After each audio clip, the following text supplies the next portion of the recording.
Hello listeners and welcome to the Montel Weekly Podcast, bringing you the most current energy matters in an informal setting. My name is Richard Sverrisson and I'm joined today by Lawson Steele, an analyst at Berenberg Bank. A warm welcome to you, Lawson. Thank you. Today we're going to talk about carbon, a market you've been covering since the outset, since 2004. Is that right? Yeah. And energy or utilities for 33 years. You've had some forecasts which have hit right on the button. In January 2006, you predicted that the price would go to zero. You've also been very bullish since January 2018, when carbon prices were very low. At the moment, carbon prices are very, very volatile.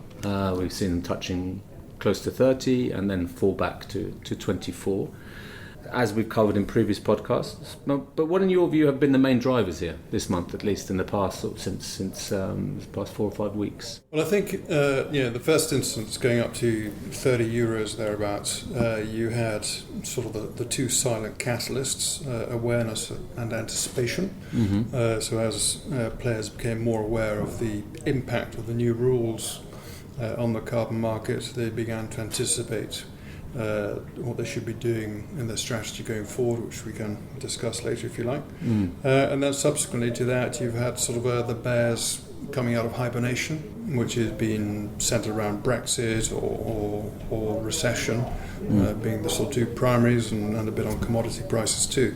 So we'll come back to some of those drivers later. But I mean, the market's still have a surplus of 1.4 billion allowances. There's more supply coming in September.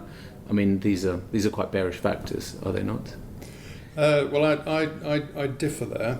When the trilogue meeting was announced back in November 17, I thought I'd just spend a couple of hours updating my model, because every time that something's been announced by the EU since 2013 has been a bit of a damp squib. And then I dug, and that 2 hours turned into 6 weeks. Mm-hmm. And talk about sort of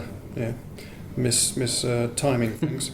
Anyway, the TNAC, the total number of allowances in circulation of 1.6 billion, the eureka moment was to discover that actually that wasn't a surplus, right? Mm-hmm. What it is that if you break it down into two, first of all, utilities, which I cover, they hedge about 1.1 billion. Right, so they're selling forward. That is their working capital, if you like. That allows them to hedge. This is annually.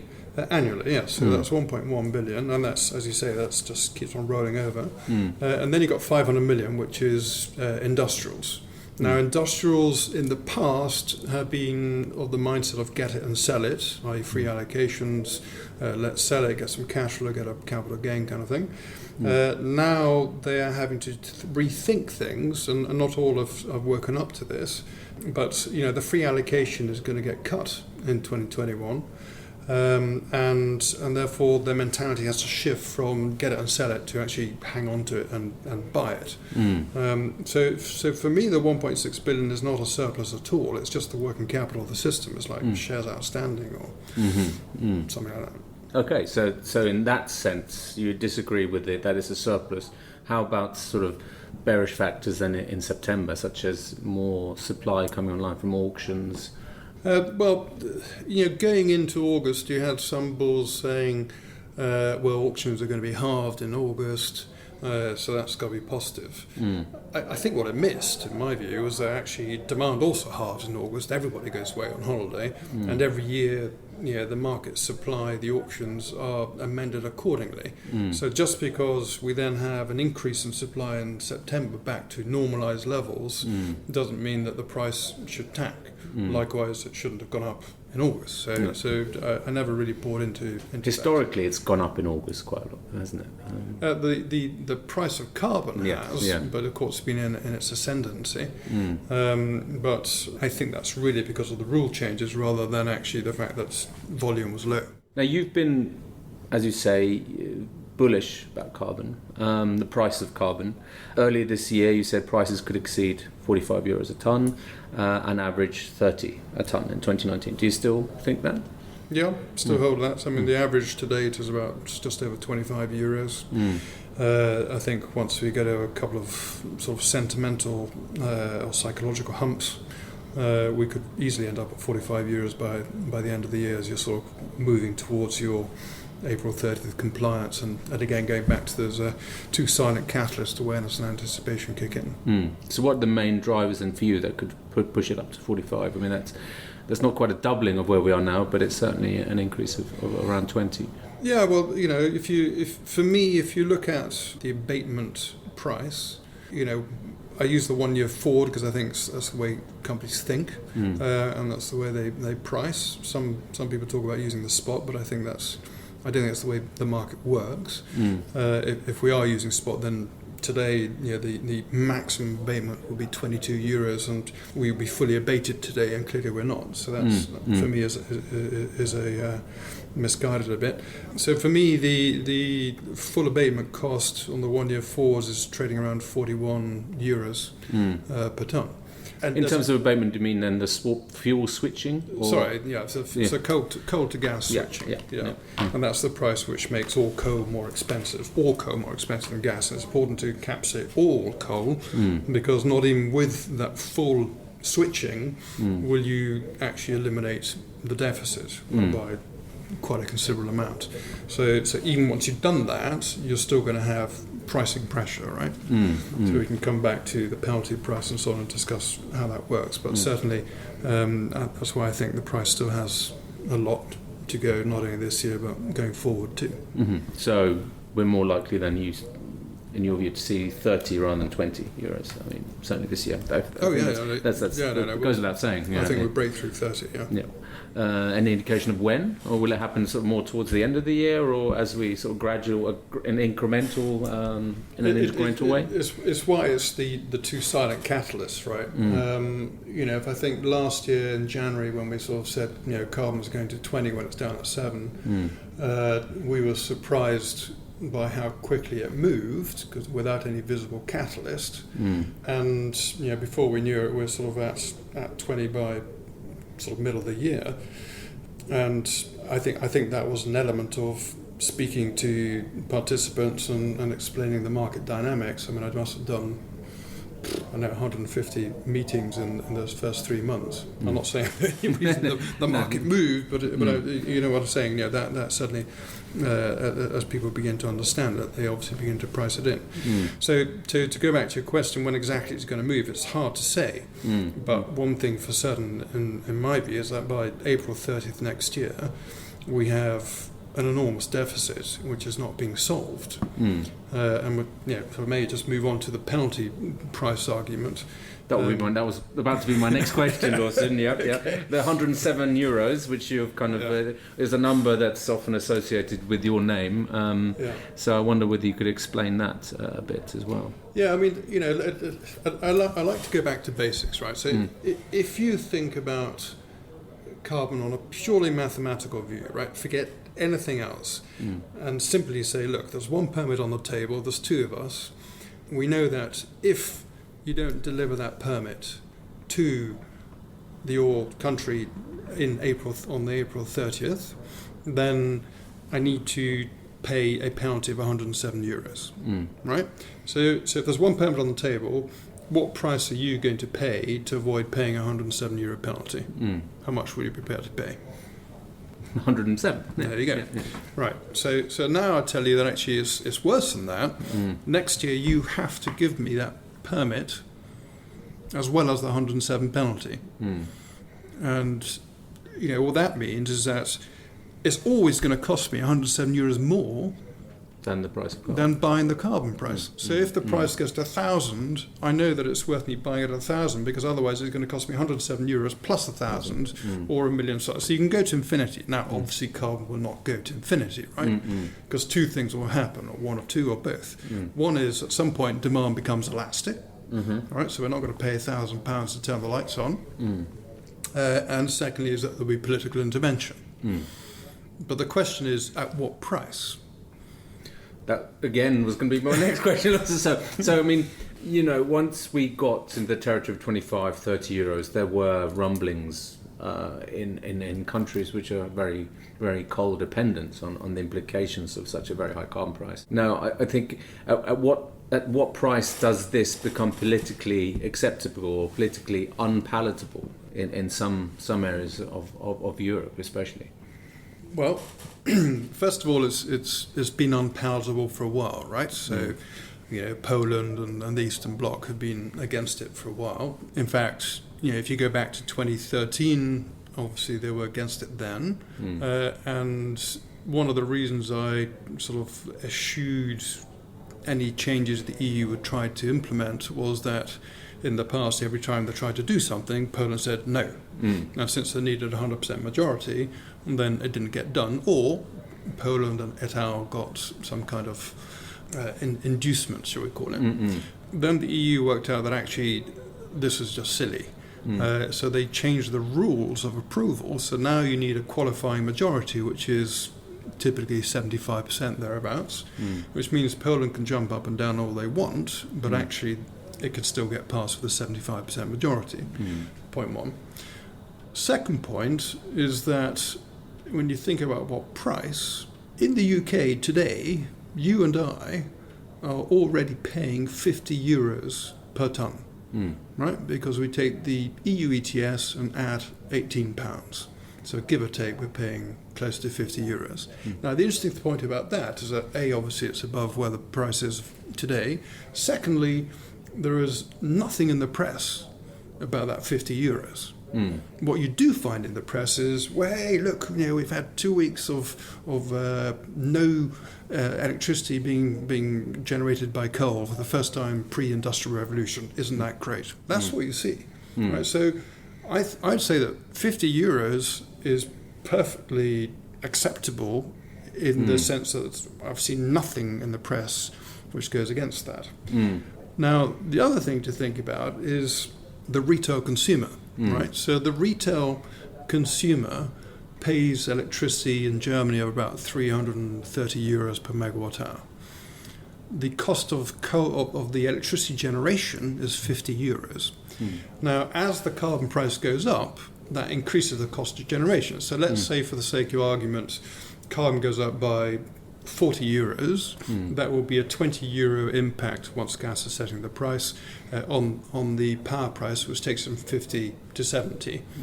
In itself, that seems an awful lot, and the percentage of 70 over 50, what's that, 20, around, let's call it 40%. But on the final bill for the consumer, which is paying 330, another 20 is kind of peanuts, right, 4 or 5%. And actually it's even less than that, because today the consumer is paying a subsidy for renewables of about 60 euros. And that subsidy for renewables is because the power price is not high enough. So as the power price goes up, then the subsidy comes down and the net impact on the consumer bill is zero. So actually it's going to be a while for the retail consumer to suffer an impact. Now, of course, industrials is a different kettle of fish, and they will have, as usual, lobbying against it. They're exempt from certainly the renewable energy law, the EEG in Germany. So that's correct. Yeah. So and they're paying about 160 euros on their price. So it's a bigger quantum for them. But these are guys who've had 4 years in the implementation of the MSR discussion to lobby. So that's already happened, right? The industrialists we're talking here, right? Yes. Yeah. So I kind of think that I don't know what this price should be, but I do think that carbon is about to ask probably the most poignant question of this generation, which is, what price are you and I prepared to pay to save the planet? Now, I know that sounds a bit sort of, whatever you want to call it, but I think that's the kind of question it's asking. Somebody has to ask that. Now, is that 30 euros? No. Is it 50 euros? We're already paying that in the UK, so clearly we're prepared to pay that. Is it 100? It's not infinity, of course. I don't know what that number is, but it's way north of where we are. Yeah, exactly. In terms of where it's going to really make that impact, which it was designed to do. Well, you got the penalty price throws it up to infinity. Politics will say no, and demand elasticity will say no. But what is that price? And you're saying 50 euros in the UK. That the consumer can quite happily cope with that. Whereas, and And if I understand you correctly there, Lawson, then you're saying even if prices were to go up 40-50% in Germany on the wholesale market, that would hardly impact or wouldn't make a huge dent in the retail household bit. Yeah, hardly. Yeah. Hardly, yeah. Okay, but if we come back to the current drivers, we're in London. There's quite a lot happening just down the road in Westminster. It seems now. Earlier this month, it was likely there was a signal to be full steam ahead towards a no-deal Brexit. Now it seems to be less likely, at least for now. What does this mean for carbon and the carbon market? I don't think that hard Brexit is a major issue. Mm-hmm.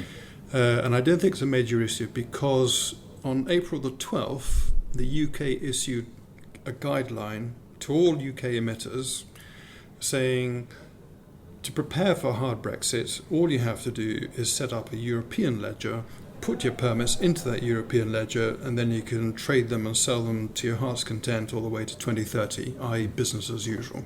Mm. Now, they've had 5 months to do that. They've got another 2 months to do that, possibly longer if Brexit gets delayed. Well, probably late, but too late by the time this comes out. But if you look at the top 40 UK emitters, they emit 90% of UK's emissions. So you've got virtually the whole of the UK in those top 40. 30 of those are power companies and oil and gas companies. Power companies and oil and gas companies have trading platforms. So if they have not done this, something is radically wrong with their trading platform. So for me, the idea... a lot of them have headquarters outside of the UK anyway. Exactly, they already have European ledgers. Yeah. So for me, it's a red herring, but psychologically or sentiment-wise, that when the bears come out of hibernation, then they can play with that. Absolutely. But how about the UK industrials? Well, the UK industrials, if you look through that top list, there are some chemical companies of this top 40. As I said, 30 are power. There's about 5 chemicals in there, but they're not the big players. But again, they're not just domestic, as you say. They're not just domestic businesses. They have European businesses. So, and global maybe as well. Yeah, global too. And so these companies will carry their permits on the European ledger. And transfer to the UK ledger on a just-in-time basis 2 days before the compliance on, say, the 28th of April. So I don't think it's such an issue.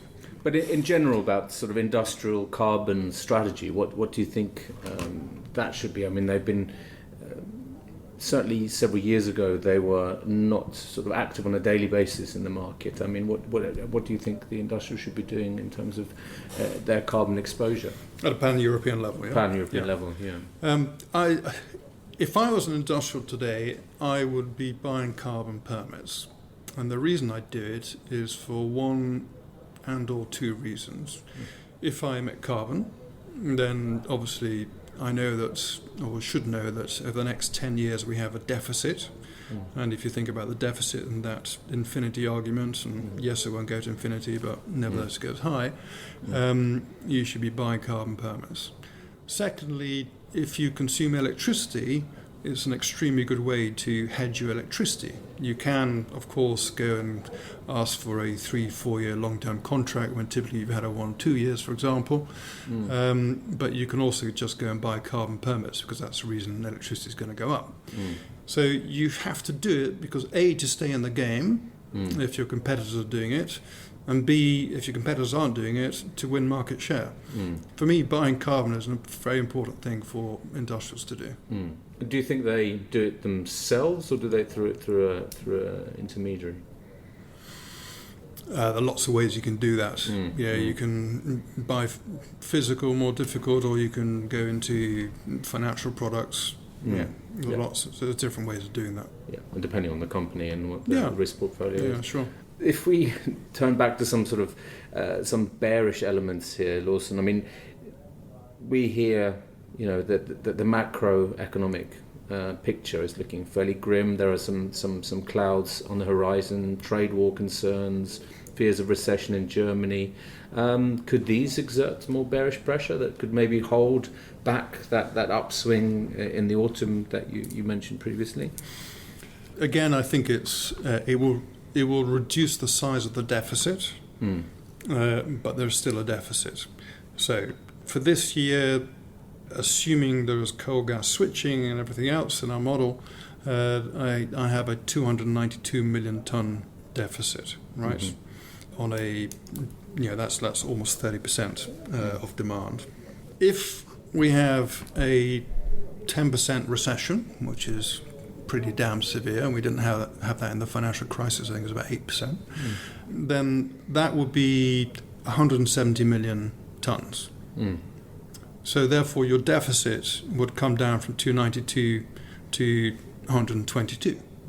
Much better than 292, but it's still a 12% deficit. There's still going to be 122 million permit shortage, which have to be bought in the market in order to offset or prevent paying that penalty of 107.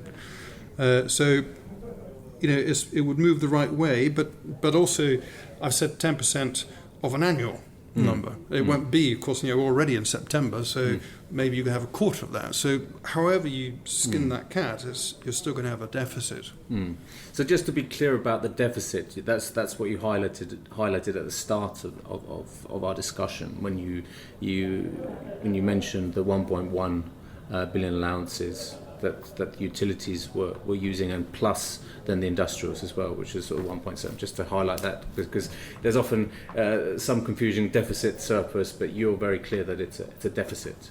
Yeah, I mean, that just to, again, cement it, that 1.6 billion is the working capital of the system. The annual demand and supply is 1 billion.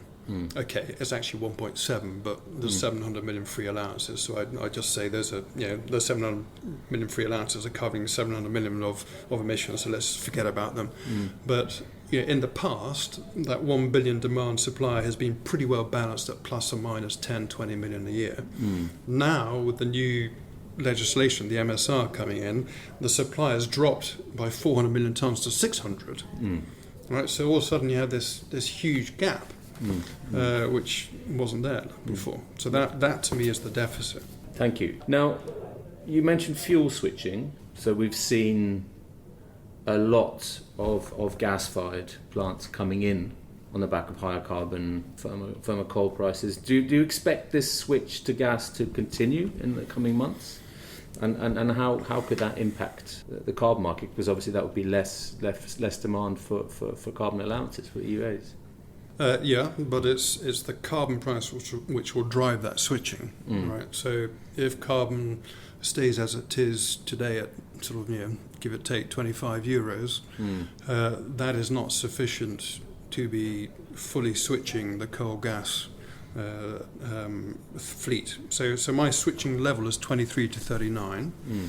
I said 41 earlier, but whatever. Yeah. So you need that 39, 40 euros to fully switch all your coal to gas. Now I've done a model which is ridiculously large. It's 1,600 rows in Excel, and in turn feeds off a 44,000 row model where we look at every single power plant, and we know when it's built and the efficiencies and everything else.